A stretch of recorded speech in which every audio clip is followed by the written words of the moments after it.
অসাধারণ টেস্টি। গরম পানি দিয়ে কবুতরটিকে খুব ভালোভাবে পরিষ্কার করে নেওয়া হয়েছে। এখন আমরা গ্যাসের চুলায় পুড়ে নিচ্ছি। খুব ভালোভাবে পুড়ে নিতে হবে। পুরাটা পারফেক্ট হলে স্বাদ অনেক গুণ বেড়ে যাবে। 4টি কবুতর নিয়েছি আমি। কবুতর থেকে চিটচিট করে তেল পড়তেছে। এমন ভাবে কবুতরকে পুড়ে নিতে হবে যাতে তেল চিটচিট করে পড়তে থাকে কবুতর থেকে। তেল চিটচিট করে পড়লেই আপনি বুঝবেন যে এটা পারফেক্টলি পোড়া হয়ে গিয়েছে। এই দেখেন, এই যে তেল উঠে গেছে, ভালোভাবে পোড়া হয়েছে যার কারণে তেল উঠে গেছে। তেল চিটচিট করে পড়তেছে, দেখেন এই যে ফোটায় ফোটায় তেল পড়তেছে, খুব সুন্দর করে পোড়া হয়ে গেছে। 4টি কবুতর পোড়া হয়ে গিয়েছে। এখন আমি এটাকে খুব সুন্দর করে কেটে রেডি করে নিব। কবুতরের মাংস কাটার কৌশলটা দেখায় দিচ্ছি আপনাদেরকে।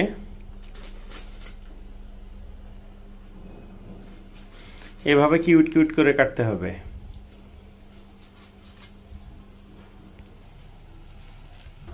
প্রথমে এই বরাবর আপনার একটা কাটা দিবেন, পয়েন্ট দেখে নেন। কাটার ধরনটা এটা আপনার উপরে নির্ভর করবে। আপনি মাংসর পিস বড় রাখবেন না ছোট রাখবেন সেটা একান্তই আপনার ব্যক্তিগত ব্যাপার। তবে আমি শুধু কৌশলটা দেখায় দিচ্ছি কিভাবে কাটলে খুব সহজে কাটা যায়।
এটা হচ্ছে গিলা।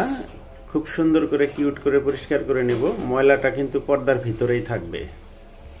প্রথমে হালকা করে কাটা দিবেন, তারপরে দেখবেন যে ভেতর থেকে অংশটা বের হয়ে আসবে। আর এইভাবে ছাড়াই নেবেন ময়লা, একদম পরিষ্কার স্বচ্ছ। মাশাআল্লাহ, 4টি কবুতরের মাংস এখানে অনেকগুলো হয়েছে। এখন আমি এটাকে ধুয়ে নিব, এরপরে রান্নায় চলে যাব। পরিমাণ মতো সয়াবিন তেল দিয়ে দিলাম। মাংসগুলো আমি খুব ভালোভাবে ধুয়ে নিয়েছি। 1 কাপ পেঁয়াজ কুচি দিয়ে দিলাম। 1 ফালি টমেটোর চিপ দিয়ে দিলাম। 4-5টি সাদা এলাচ দিয়ে দিলাম। 3 পিস তেজপাতা দিয়ে দিলাম।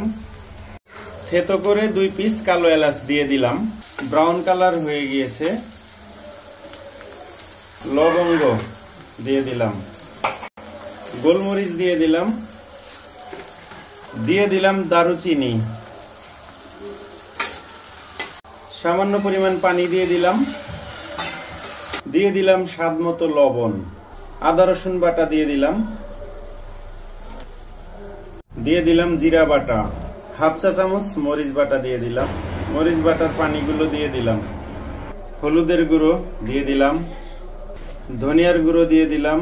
মরিচের গুঁড়ো দিয়ে দিলাম। ঝাল পরিমাণ মতো, যে যেমন পছন্দ করেন তেমন ঝাল ব্যবহার করবেন। গরম মশলার গুঁড়ো দিয়ে দিলাম। খুব ভালোভাবে পেঁয়াজের সাথে মশলাগুলো আমি এখন মিশিয়ে নিচ্ছি। মিক্সড একটা কালার চলে এসেছে। 3 থেকে 4 মিনিট আমি মশলাগুলোকে ভালোভাবে কষিয়ে নেব। কিছুক্ষণ পর পর মশলাগুলো নাড়াচাড়া করে নিতে হবে। মিডিয়াম আঁচে মশলাগুলোকে কষিয়ে নেবেন যাতে নিচে না লেগে যায়। উপরে তেলটা ভেসে উঠেছে। এখন আমি মাংস দিয়ে দিব।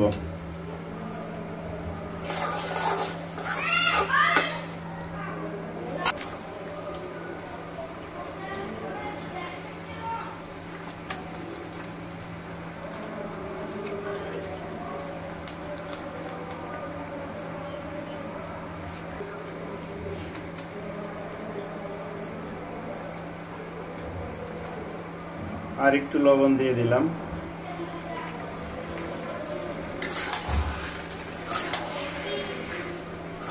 মশলার সাথে মাংসগুলোকে এখন আমি খুব ভালোভাবে মেশাবো।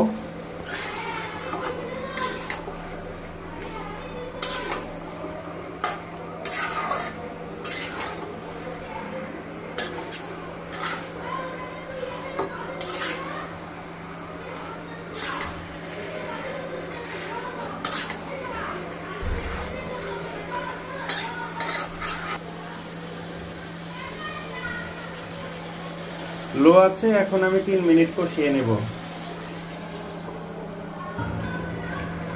একটু পর পর নাড়াচাড়া করে নিতে হবে, নইলে নিচে লেগে যাবে। আলাদাভাবে পানি দেওয়া যাবে না, তাহলে মাংসের স্বাদ থাকবে না। মাংস থেকে যে পানিটা উঠবে ওই পানি দিয়ে খুব ভালোভাবে কষিয়ে নিতে হবে। এই যে মাংস থেকে পানি উঠতেছে।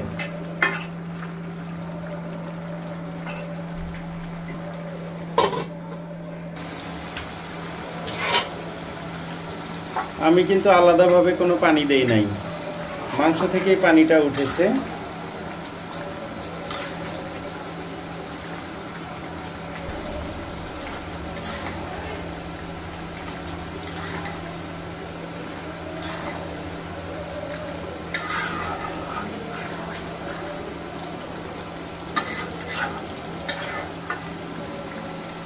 আমি আরো 3 মিনিট ভালোভাবে কষিয়ে নিব।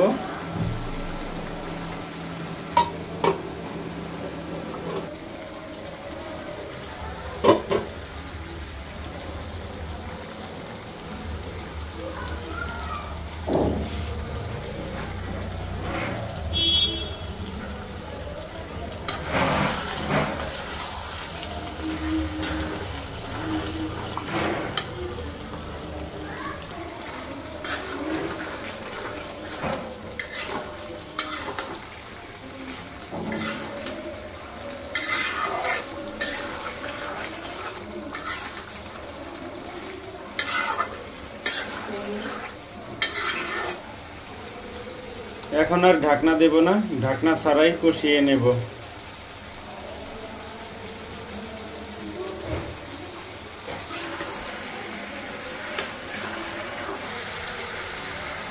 মাংস থেকে তেলটা ছেড়ে আসছে, আমি আরো 2 মিনিট ভালোভাবে কষিয়ে নেব।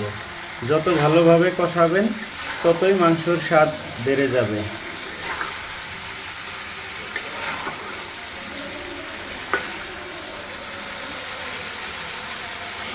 এরপর পরিমাণ মতো গরম পানি দিয়ে দেব।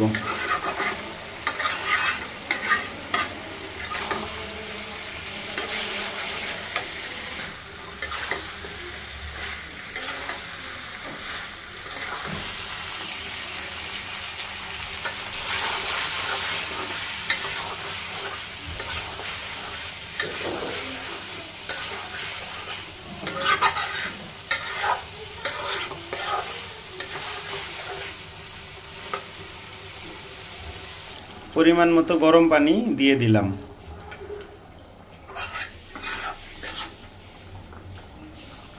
ফুল আছে, এখন আমি 5 মিনিট রান্না করে নেব।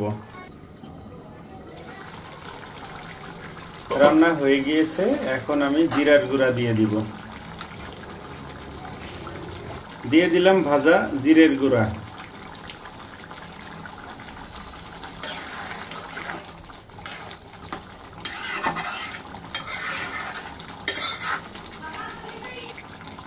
গরম গরম পরিবেশন করে দেখাবো। দেখেন কতটা স্পাইসি হয়েছে। ফর্মুলা মেনে যদি আপনারা রান্না করেন অবশ্যই স্পেশাল স্বাদ পাবেন, যা আগে কখনো পাননি।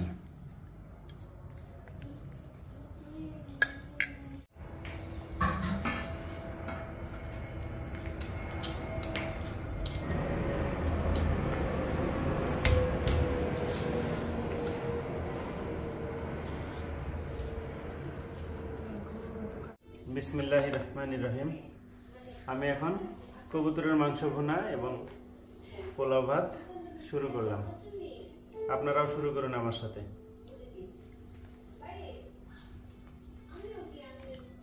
অসাধারণ টেস্টি।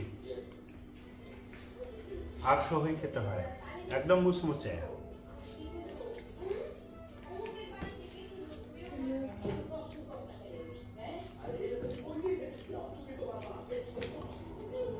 ভালো খেতে হলে অবশ্যই রান্নায় কষ্ট করতে হবে। শুধু তাই নয়, খাবার পাশাপাশি ব্যায়ামও করতে হবে, নইলে শরীরে জমে যাবে।